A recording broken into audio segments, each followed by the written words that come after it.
President Xi and President Trump have a lot to hash out during their 24 hours together. Tensions over trade being a top contender, and their first candid conversation could come during dinner just a few hours from now.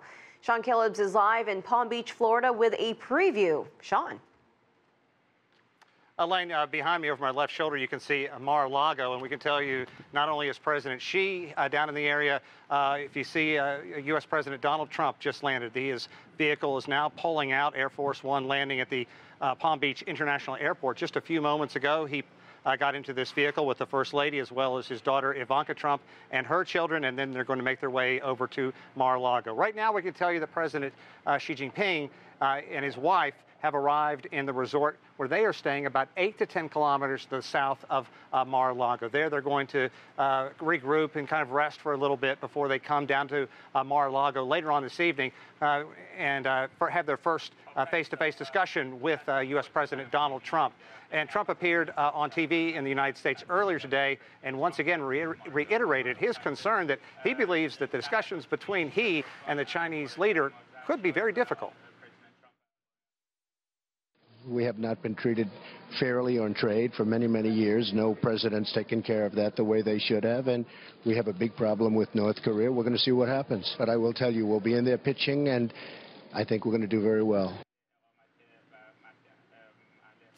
Elaine, there you heard really the crux of it from U.S. President Donald Trump. He has really made attacking China on its issues of trade, on the trade deficit with the United States, as well as currency, one of the big issues during his campaign, poising himself as the jobs president in the United States. But perhaps the most pressing issue right now is that over the DPRK, considering the missile launch just a couple of days ago. But for their part, Chinese leaders and diplomats have made it clear they believe any issue with Pyongyang and Washington, D.C. really comes down to those two countries as well as the Republic of Korea. But Trump is going to try and make some inroads as we watch these discussions unfold over the next 24 hours, Elaine.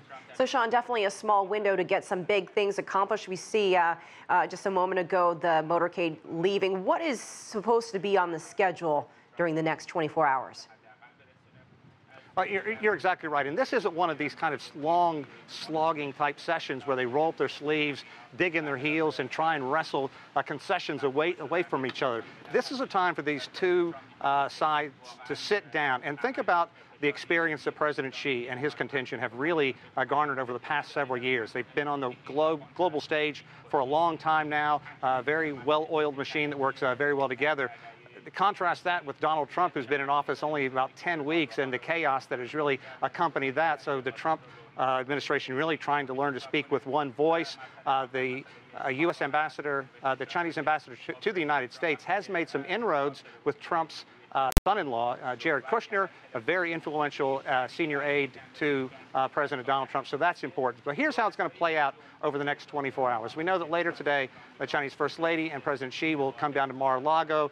They'll have an informal greeting. Then they're going to walk around the grounds behind me. That is if the weather holds up. It is expected to possibly rain, thunderstorm here later today, about a 50% chance. Then they'll sit down to dinner and have some discussions then, and then call it a night. And tomorrow morning at 10:30 local time, it'll be a large group of advisors with the two presidents sitting down. They'll meet for a half an hour. Then at 11 o'clock, they'll whittle that down to a tight-knit group of aides and the two leaders, and then they'll try to make some more headway, then have a working lunch, and then it is wheels up for President Xi as he heads back to China after a diplomatic adventure that took him first to Finland and then here to the south of Florida. But very, very important to sit down, face-to-face discussions, find a way to move forward in a constructive fashion.